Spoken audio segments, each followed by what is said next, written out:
حیرت ہے شیخ رشید جیسے سیاست کے جہاں دیدہ حکومت میں بیٹھ کر زمینی حقائق کی بات کر رہے ہیں. پریزیڈنشل فارم آف گورنمنٹ بہت سارے ممالک دنیا کی جو بڑی سپر پاورز ہیں، آپ رشیا میں دیکھ لیں، چائنا میں دیکھ لیں، امریکہ میں دیکھ لیں، ساری سپر پاورز ہیں. ہم اسامہ غازی صاحب جنگل کے قانون کی طرف جا رہے ہیں. سبسکرائب کریں اور بیل دبائیں تاکہ کوئی خبر رہ نہ جائے.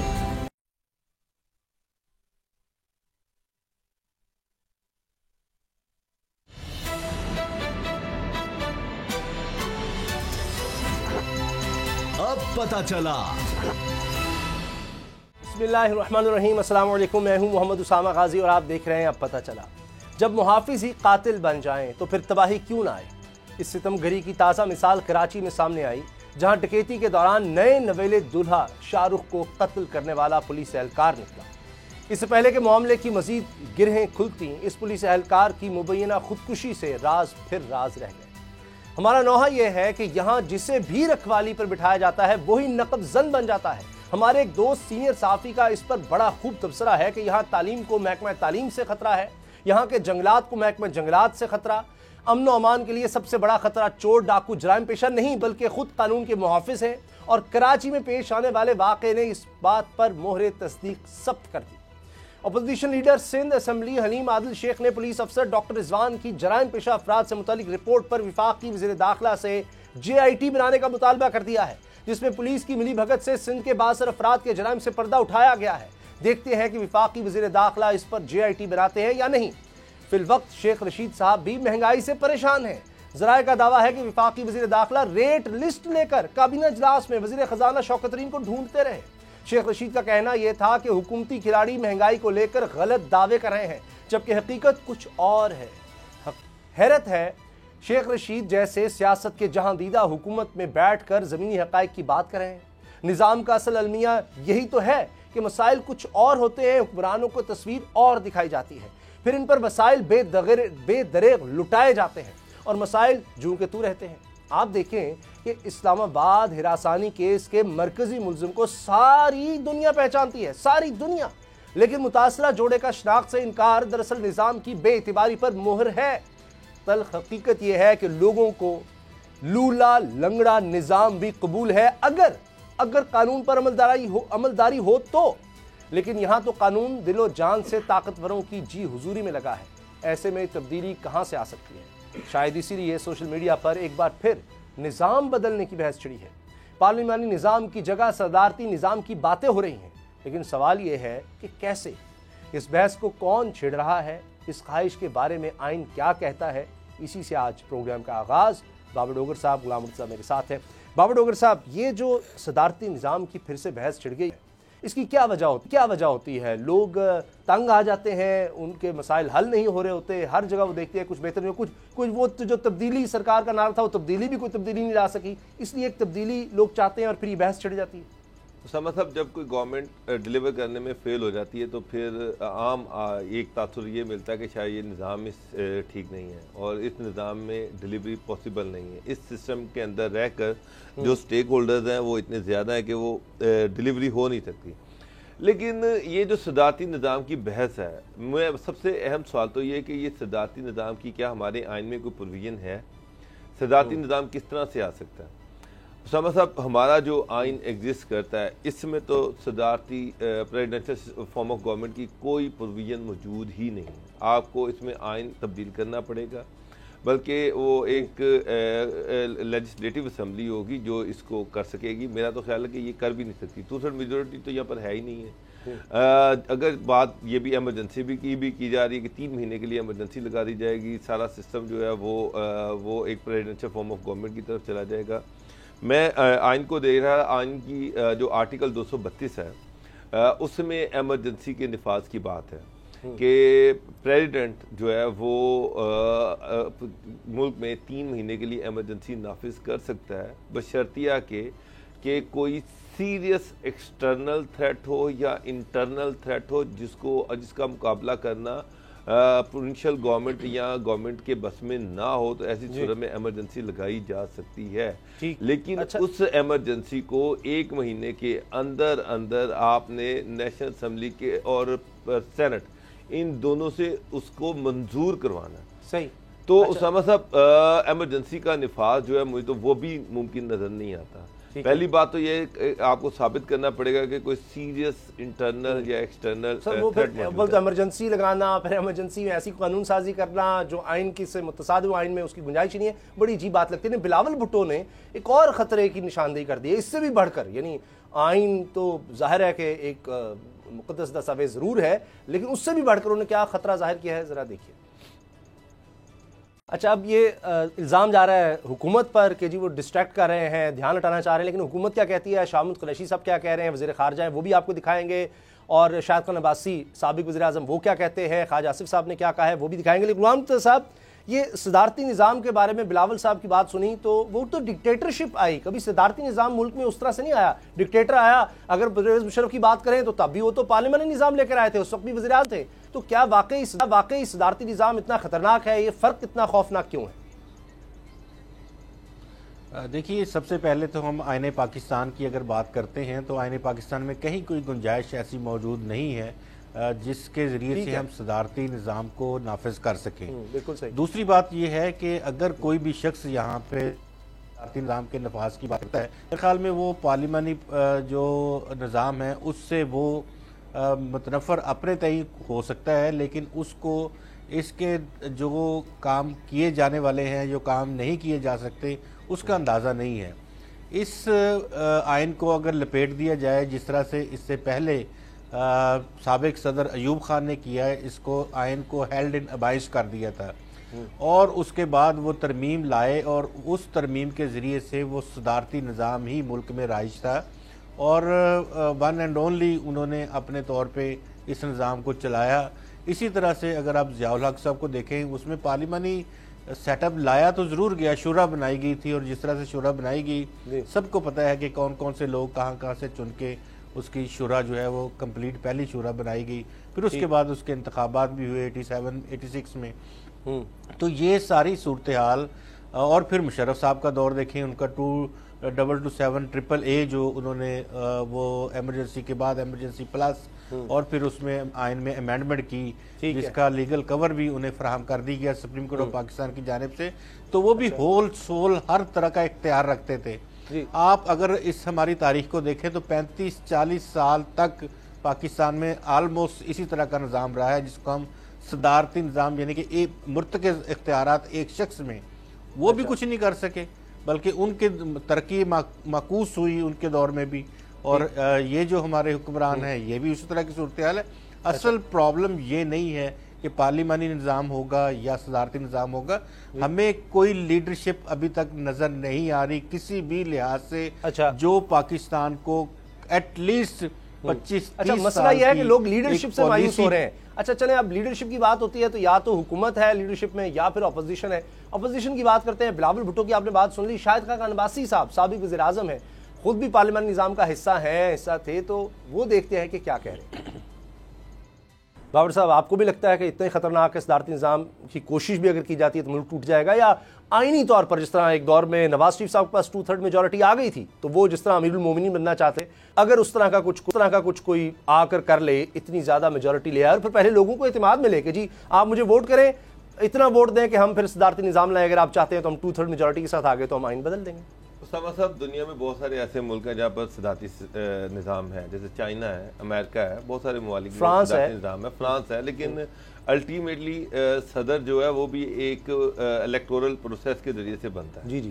اب صدارتی نظام کا جو پاکستان میں کنسیپٹ ہے، جس طرح سے ابھی غلام مرزا صاحب کہہ رہے تھے کہ ایوب خان صاحب نے مارشل لا لگایا، اس کے بعد جنرل ضیاء الحق جو ہیں انہوں نے مارشل لا لگایا، اس کے بعد پرویز مشرف صاحب جو ہیں انہوں نے مارشل لا لگایا. تو یہ ڈکٹیٹرز ہی جو تھے جب وہ آئے اور انہوں نے آئین کو ہیلڈ ان ابینس کیا، آئین کو سسپینڈ کر دیا اور سارے اختیارات جو تھے وہ انہوں نے اپنے اندر مرکوز کر لیے. تو یہ کنسیپٹ جب آتا ہے صدارتی نظام کا آتا ہے تو شاید یہ لگتا ہے کہ جیسے کوئی مارشل لا کی بات کی جا رہی ہے، کہ شاید کوئی فوجی ڈکٹیٹر آئے گا اور سارے نظام پر وہ قبضہ کر کے بیٹھ جائے گا. میرے نزدیک چاہے وہ صدارتی نظام ہو اور چاہے وہ پرائم منسٹر جو ہے وہ والا سسٹم ہو، پارلیمانی سسٹم ہو، دونوں جو سسٹمز ہیں ان میں کوئی قباحت نہیں ہے، بشرطیہ یہ کہ یہ آئین کے اندر رہ کر یہ تبدیلی ہے۔ آئین میں آپ چینج کریں، جو بھی پریزیڈنشل فارم آف اگر گورنمنٹ لانا ہے تو اس میں پریزیڈنٹ جو ہے وہ عوام کے ووٹ سے آئے گا نا، اوپر سے تو نہیں مسلط ہو جائے گا۔ تو ٹھیک ہے، عوام کے ووٹ سے جو بھی ہے یہی ایک، لیکن پہلے ایک گورنمنٹ ایسی ہے جو اتنی میجورٹی لے یا کنسنسس ڈیولپ کرے 2/3 میجورٹی کے ساتھ، پھر وہ آئین میں تبدیلی کر سکے گی، تو پھر ہی۔ اچھا، اب الزام آ رہا ہے حکومت پر کہ توجہ ہٹانے کے لیے سب کچھ کیا جا رہا ہے، تو وزیر خارجہ شاہ محمود قریشی صاحب اس پر کیا کہتے ہیں وہ بھی دیکھیے۔ اچھا، وقت کم ہے، مقابلہ سخت ہے، سوشل میڈیا پہ بہت کچھ کہا جا رہا ہے، خواجہ آصف صاحب کا بھی بیان میں چاہ رہا ہوں شامل کریں، لیکن غلام صاحب جلدی سے، اس کا مطلب ہے حکومت بھی نہیں چاہ رہی صدارتی نظام، لیکن لوگ تنگ ہیں، پریشان ہوتے ہیں، تو یہ بحث چڑھ جاتی ہے۔ نہیں بحث آپ یہ دیکھیں کہ کون لوگ ہیں جن کے اکاؤنٹ سے یہ بات کوشش کی گئی ہے کرنے کی اور یہ بات سامنے لائی گئی ہے۔ اب چند ایک 5-10 لوگ ہیں، ان کے اکاؤنٹ سب ان کو جانتے ہیں، آپ بھی جانتے ہیں، میں بھی جانتا ہوں۔ تو وہ صورتحال کو مینیپولیٹ کر کے یہ واقعتاً ایک ایسی کوشش نظر آ رہی ہے، کیونکہ ایک طالب علم جو پولیٹیکل سائنس کا طالب علم ہے، کانسٹیٹیوشن کا طالب علم ہے، وہ جانتا ہے اس بات کو کہ پہلے ایک ایسی لیجسلیٹو اسمبلی ترتیب دینی پڑے گی، اس کے انتخابات کروانے پڑیں گے جس کو آئین میں ترمیم کا فلی اختیار دیا جائے گا۔ وہ اگر پوری طرح سے وہ اسمبلی اپنے ووٹ لے کر وہ آتی ہے، لیکن غلام مرزا صاحب آئین میں لیجسلیٹو اسمبلی کا کنسیپٹ نہیں ہے۔ جو بھی گورنمنٹ میجورٹی رکھتی ہے، 2/3 میجورٹی جس کے پاس ہے، وہ آئین میں ترمیم کر سکتی ہے، کسی بھی قسم کی ترمیم کر سکتی ہے۔ آئین میں ترمیم ضرور کر سکتی ہے، یہ تو بنیادی ڈھانچہ ہی تبدیل کرنا آپ نے، آپ کے ملک کا نام تبدیل ہونا ہے، آپ اسلامی جمہوریہ پاکستان ہے، آپ نے لکھا ہوا ہے کہ آپ کا نظام اسلامی پارلیمانی نظام ہوگا، عوام کی نمائندگی ہوگی، آپ نے اس کو صدارتی نظام کے اوپر لے کے جانا، آپ کی پورا کے پورا آئین، آپ کا بنیادی ڈھانچہ اسٹرکچر تبدیل ہوگا، آپ کا پریمبل تبدیل ہوگا، آپ کی ساری چیزیں تبدیل ہونی ہیں، یہ لیجسلیٹو اسمبلی کے بغیر نہیں ہوگا۔ بالکل ٹھیک ہے، لیکن آئین میں ترمیم ہو سکتی، لیکن آپ نے تو آئین ہی ختم کر دینا ہے۔ جی اچھا، آپ نے یہ آئین ہی ختم کر دینا ہے۔ چلے خواجہ آصف صاحب کو بھی سن لیں جی، وہ کیا کہتے ہیں۔ بالکل جس طرح ایک عام آدمی کا مسئلہ مہنگائی ہوتا ہے، اسی طرح عام آدمی جب تھک جاتا ہے، بابر ڈوگر صاحب آپ دیکھیں سوشل میڈیا پہ، آپ خود ٹویٹ کر کے دیکھیں کتنے اس پہ لائکس ملیں گے آپ کو، یعنی ٹویٹر پر یا کہیں بھی سوشل میڈیا پر آپ جا کے فیس بک کہیں بھی استعمال کریں، آپ ذرا صدارتی نظام کی بات کریں، آپ کو بہت سے لوگ ملیں گے، ہاں جی، تو وہ سمجھتے ہیں کہ کوئی ہمارا کوئی داد رسی کسی طرح سے ہو جائے، یہ 20-30 سال ہم نے دیکھ لیے ہیں پارلیمانی نظام کے، نہیں ڈیلیور کر رہا ہے۔ اسامہ صاحب، میں خواجہ آصف سے بالکل ایگری کرتا ہوں، نظام کوئی بھی برا نہیں ہے، آپ کو پارلیمانی نظام جو ہے یہ بھی دنیا میں کامیاب گورنمنٹس مل جائیں گی، ویسٹرن یورپ میں، ویسٹ میں جتنی بھی پارلیمانی گورنمنٹس ہیں بڑی کامیابی سے چل رہی ہیں، ایون ایشیا میں بڑی پارلیمانی گورنمنٹ جو ہے کامیابی سے چل رہی ہیں۔ پریزیڈنشل فارم آف گورنمنٹ بہت سارے ممالک دنیا کی جو بڑی سپر پاورز ہیں، آپ رشیا میں دیکھ لیں، چائنا میں دیکھ لیں، امریکہ میں دیکھ لیں، ساری سپر پاورز ہیں، فرانس میں دیکھ لیں، وہاں پر پریزیڈنشل فارم آف گورنمنٹ ہے، بڑی کامیابی سے چل رہا ہے۔ بات یہ ہے کہ چلانے والے چاہیے، اگر سسٹم چلانے والے ٹھیک ہیں تو آپ چاہے وہ پارلیمانی رکھ دیں، چاہے وہ پریزیڈنشل فارم آف گورنمنٹ رکھ دیں، یعنی لوگ نہیں صحیح آ رہے ہیں۔ مسئلہ یہ ہے کہ سسٹم کو اگر جس طرح سے پاکستان میں سسٹم چل رہا ہے، اگر سسٹم نے پریزیڈنشل فارم آف گورنمنٹ آتی تو پھر بھی اسی طرح سے چلنا ہے، کچھ عرصے بعد پھر وہ بھی ڈیلیور نہیں کرے۔ مجھے بتائیں مشرف گورنمنٹ تھی تو اس وقت کون سی دودھ شہر کی نہریں بہ رہی تھی؟ نہیں تھی، لیکن سر وہ پریزیڈنشل سسٹم اس کا آئینی طور پر تو ایک انڈیوس تھا، ڈکٹیٹرشپ تھی، آمریت تھی، وہ تو بالکل ایک اور بات ہے، آمر آ کے کوئی بھی نظام نیچے سے دے دے، لوگوں کی تو اس میں خواہش شامل نہیں ہے۔ اگلی خبر ہے جناب احتساب کے والے سے نیب کیس کے بارے میں، نیب اب جا رہا ہے مریم صاحب کے خلاف کہ جی ان کی بریت کی درخواست جو ہے یہ ناقابل سماعت ہے۔ اب غلام مرزا صاحب، کیونکہ احتساب بھی اس نظام سے جڑتا ہے کہ خود عمران خان صاحب کہہ چکے ہیں کہ جی میرے بس میں ہوتا تو اتنے لوگوں کو کر دیتے، ہم احتساب کرنے میں ناکام ہو گئے، یہ بات خود وزیر اعظم کہہ رہے ہیں جن کا نعرہ ہی احتساب کا تھا، اور وہ کہتے ہیں جی ہمیں تو ووٹ اس چیز پر ملے تھے، 3 سال بعد وہ کہتے ہیں ہم ناکام ہو گئے۔ لہٰذا یہ کیسز بڑے اہم ہیں کہ کہیں تو وہ آگے بڑھتے ہوئے نظر آئے، تو نیب اب گیا ہے مریم صاحبہ کے خلاف، آپ کو لگتا ہے کہ وہ اب کوئی ایکشن یعنی نظر آ سکے گا اسلام آباد ہائی کورٹ سے، اپنے حق میں کوئی فیصلہ لے سکے گا نیب؟ نیب کو آپ یہ دیکھیں کہ جو میجر کیس ہے اس میں نیب سے کہا گیا ہے کہ وہ ان کے بینیفیشل اونر ہونے کے ثبوت جو ہے وہ فراہم کرے جی، اور وہاں جو نیب کے پروسیکیوٹرز ہیں وہ روزانہ تاریخیں مانگ رہے ہیں.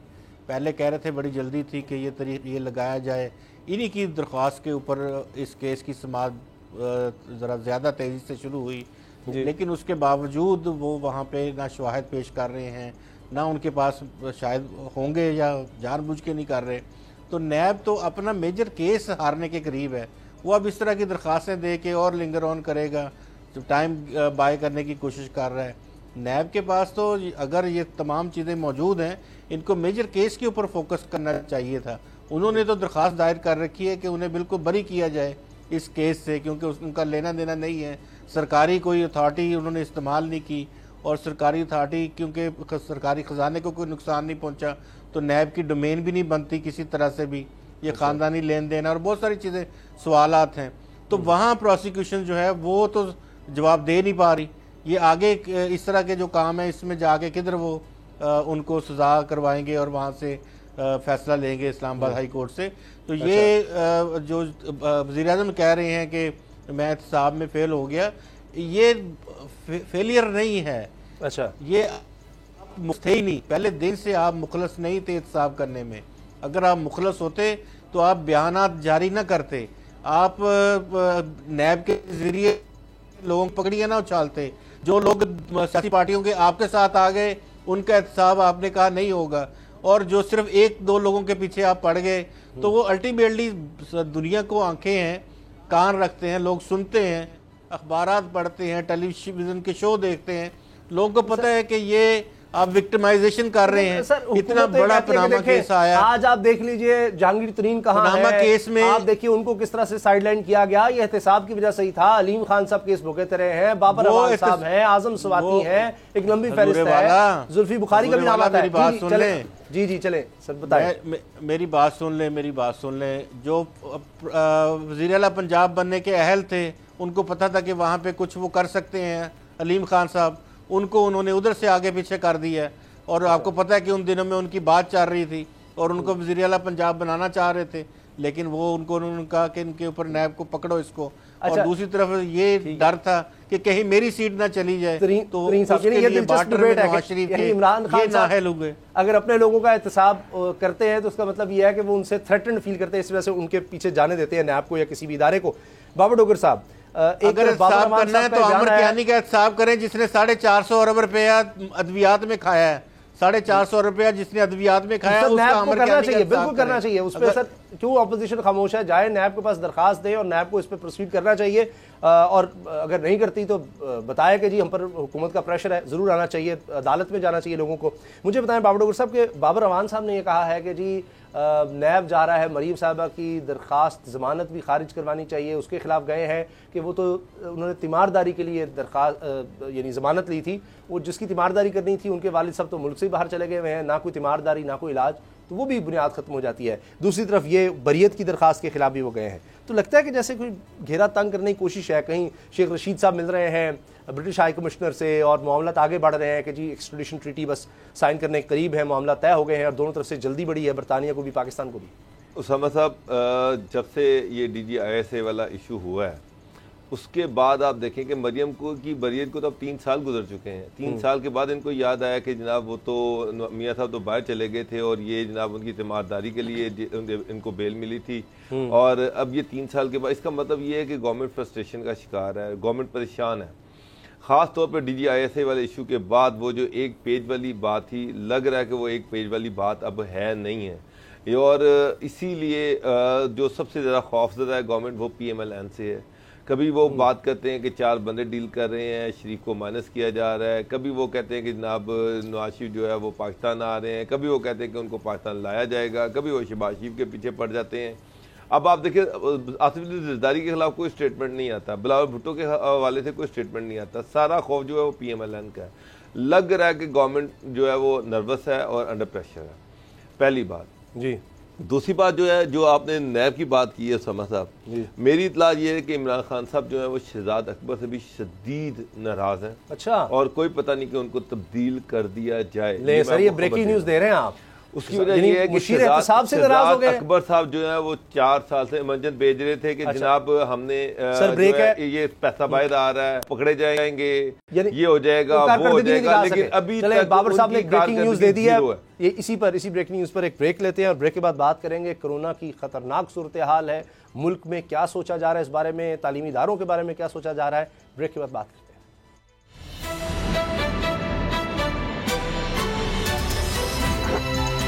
اب پتہ چلا.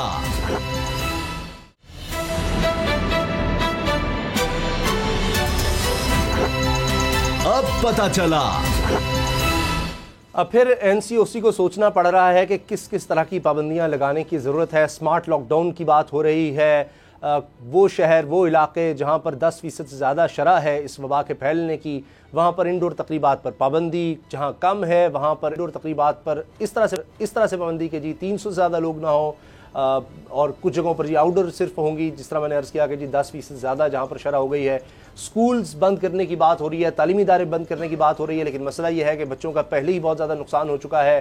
یہاں تک سوچا جا رہا ہے کہ جی ویکسینیشن کے بغیر کوئی اسکول میں نہ آئے جن بچوں کی ویکسین کی عمر ہو چکی ہے, یعنی 12 سال سے زیادہ کے لیے کہا گیا ہے, تو ان کی ویکسینیشن لازمی ہے. یہ سب باتیں ہو رہی ہیں. ٹیسٹنگ کی بھی بات ہو رہی ہے اسکولز میں.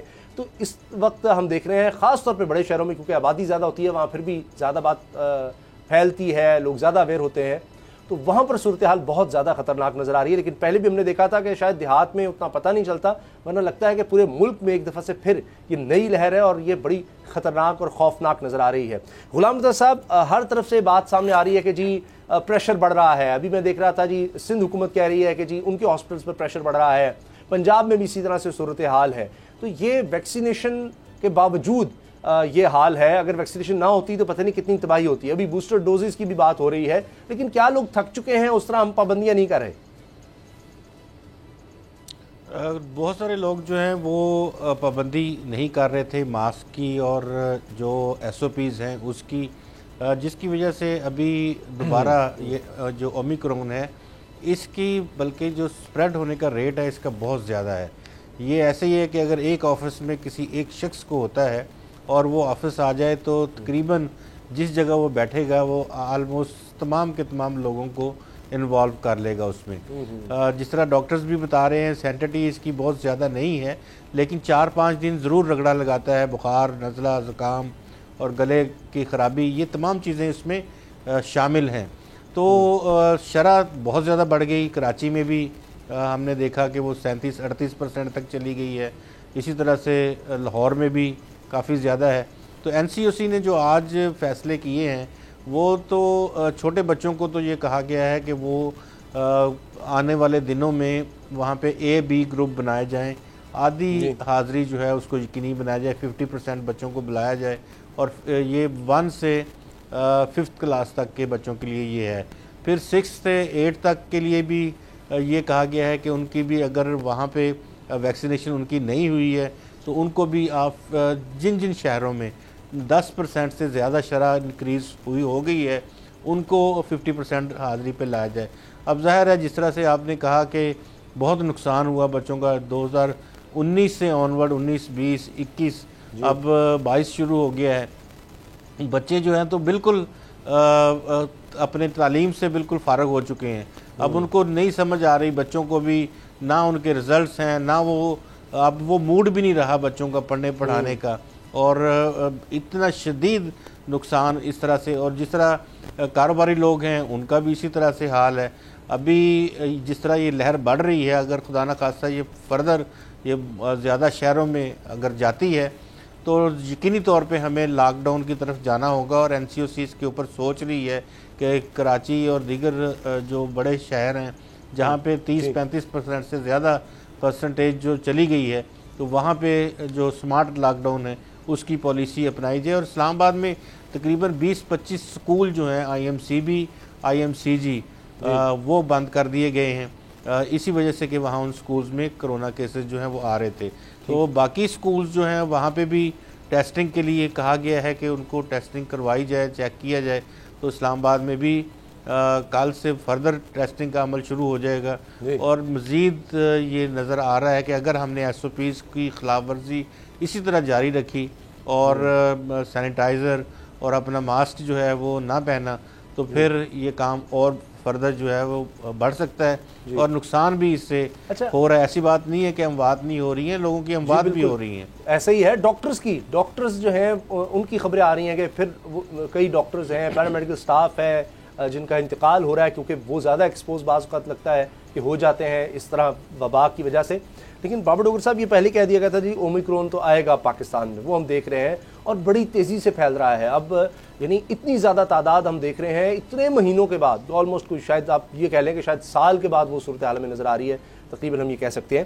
تو اب کیا دوبارہ ویکسین کے لیے زبردستی کرنی ہوگی, بوسٹر ڈوز کے لیے آپ کے خیال میں ہمیں آگے بڑھنا ہوگا, یا پھر اسی طرح کی پابندیاں, سخت پابندیوں کی طرف جانا پڑے گا؟ اسامہ صاحب, لوگوں میں کافی حد تک اویئرنیس آ چکی ہے اور میں این سی او سی اور جو گورنمنٹس ہیں وہ بھی بڑا احتیاط سے اس سارے ایشو کو لے کے چل رہی ہیں. میں پنجاب گورنمنٹ کو میں بہت بڑا کرٹک ہوں لیکن اپریشیٹ کروں گا کہ جس طرح سے اس حوالے سے کرونا کے حوالے سے بڑے بہتر طریقے سے وہ اس چیز کو سارے کو دیکھ رہے ہیں. مثلا میں دیکھ رہا ہوں کہ اسکولز جو ہیں وہاں پر وہ میکسیمم ایفرٹ کی جا رہی ہے کہ جتنے بھی بچے ہیں وہ میکسیمم 100% ویکسینیشن وہاں پر ہونی چاہیے, اور جن اسکولوں میں ویکسینیشن نہیں ہے ان کے خلاف ایکشن بھی لیا جا رہا ہے, وہاں پہ ان اسٹوڈنٹس کے خلاف بھی ایکشن لیا جا رہا ہے. اس کے بعد یہ ہے کہ کوئی خوف و ہراس کی فضا پیدا نہیں کی جا رہی. اکانومی کی جو صورتحال ہے, بے روزگاری کی جو صورتحال ہے,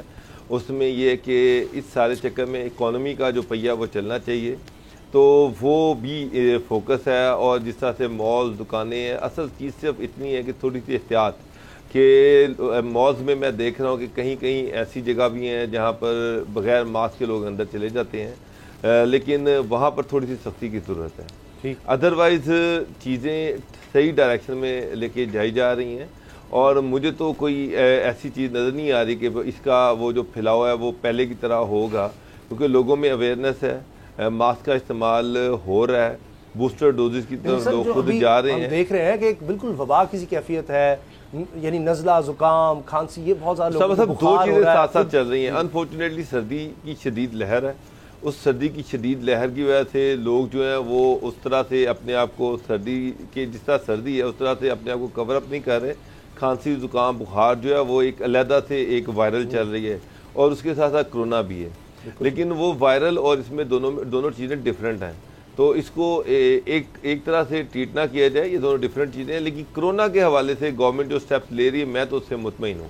مگر میں ابھی آپ کو رپورٹس کیا مل رہی ہیں, مطلب ہاسپٹلز میں صورتحال زیادہ خطرناک تو نہیں ہے, اکوپمنٹ یا جس طرح ہمیں ہوتا ہے کہ وینٹیلیٹر کی ضرورت پڑ سکتی ہے, آکسیجن کی ضرورت, پہلے ہم نے دیکھا تھا اچانک بڑی کمی کہیں نظر آتی تھی, بڑی تیزی سے کام کرنا پڑا, حتیٰ کہ اکوپمنٹ کی کمی تھی, ڈاکٹرز کے لیے جو ضروری ہے ماسک. دیکھیے اسامہ صاحب, وہ جو پہلی فیز تھی اس وقت لوگوں میں اویئرنیس نہیں تھی, لوگوں کو پتہ نہیں تھا. گورنمنٹ بار وارن کر رہی تھی, لیکن گورنمنٹ نے بھی اس طرح سے سٹیپس نہیں لے سکی, اور لوگ جو تھے انہوں نے بھی اس کو اس طرح سیریسلی نہیں لیا. میں اب یہ دیکھ رہا ہوں کہ لوگ اس کو سیریسلی لے رہے ہیں, اور اتنی بال کسی نہ کسی لیول پہ احتیاط برتی جا رہی ہے. کچھ گورنمنٹ کی سختی بھی ہے, تو خوف و ہراس کی جو فضا ہے وہ تو گورنمنٹ پیدا نہیں کر سکتی کہ جو اکنامک ایکٹیویٹی ہے, جو بزنس ایکٹیویٹی ہے اس کو ختم کر دیا جائے. دونوں چیزوں کو ساتھ لے کے چلنا ہے, اور ایسے اس طریقے سے لے کے چلنا ہے کہ لوگوں کا روزگار بھی متاثر نہ ہو, اور اس کی احتیاط بھی برتی جائے. تو یہ ایک سینسٹیو ایشو ہے, اس میں ہمیں بھی چاہیے کہ میرا خیال ہے کہ گورنمنٹ کے ساتھ کوآپریٹ کریں, لوگوں کو بھی چاہیے گورنمنٹ کے ساتھ کوآپریٹ کریں, اور چیزیں اس حد تک نہیں جانی چاہیے جہاں پر یہ ہو کہ گورنمنٹ کو سخت فیصلے کرنے پڑیں. ابھی ایک خبر بہت زیادہ دنیا میں جو ڈسکس ہوئی, نوواک جوکووچ جو کہ ٹینس کے سپر اسٹار اور دنیا کے نمبر 1 کھلاڑی, دنیا میں بہت زیادہ مشہور, پاکستان میں شاید ٹینس اتنا نہیں دیکھا جاتا, کھیلا جاتا, تو انہوں نے جناب ویکسین لگوائی, ان پر مقدمہ ہو گیا, ان کو آسٹریلیا سے ملک بدر کیا گیا, اب اسپین بھی کہہ رہے نہیں لیں گے. تو یہ غلام صاحب پاکستان میں کیا صورتحال دیکھ رہے ہیں آپ؟ ویکسین کی اب بوسٹر ڈوز کی بات ہو رہی ہے, لوگ اس طرف جا رہے ہیں, لگوا رہے ہیں نہیں؟ پاکستان میں تو بڑی اچھی صورتحال ہے. تقریباً پاکستان میں 10 کروڑ تک لوگوں کو ویکسینیشن ہو چکی ہے, اور بچوں کو کروائی جا رہی ہے, سکولز میں بھی ہو رہی ہے, اور جو ویکسینیشن سینٹرز ہیں وہاں پہ بھی ہو رہی ہے. پاکستان میں ایز سچ کیونکہ ہم نے اس کو والنٹیئر نہیں رکھا تھا, دنیا میں بہت سارے ممالک میں والنٹیئر آپ لگوانا چاہیں تو لگوا لیں، نہیں لگوانا چاہتے تو آپ نہ لگوائیں. وہاں اس طرح کی پابندیاں نہیں تھی. فرانس کے صدر نے صرف ایک بیان یہ دیا تھا کہ اب لگانی پڑے گی، نہیں لگائیں گے تو اس کے کانسیکوینسز ہوں گے. وہاں پھر مظاہرے جو ہے وہ شروع ہو گئے، ان کے خلاف احتجاج ہونا شروع ہو گیا. امریکہ میں بھی اسی طرح نہیں ہے کہ آپ اگر لگوانا چاہتے ہیں تو ٹھیک ہے، اگر آپ نہیں لگوانا چاہتے تو آپ نہ لگوائیں. وہاں پہ بھی لوگ کاروبار کام پہ جاتے ہیں تو وہ ایک ٹیسٹ کروا لیتے ہیں جو ریپڈ ٹیسٹ ہوتا ہے، اس کو لے کے وہ ایک ہفتہ گزارتے ہیں، اگلے ہفتے پھر فری میں ریپڈ ٹیسٹ کروا لیتے ہیں. تو وہاں لوگ نہیں کروا رہے بہت سارے. پاکستان میں یہ شرح بہت زیادہ ہے اور پاکستان میں جو جتنے لوگ رہ گئے، اس لیے باہر سے امداد بھی مل رہی ہے، باہر سے ڈوزز بھی مل رہی ہیں اور ویکسین بھی مل رہی ہے.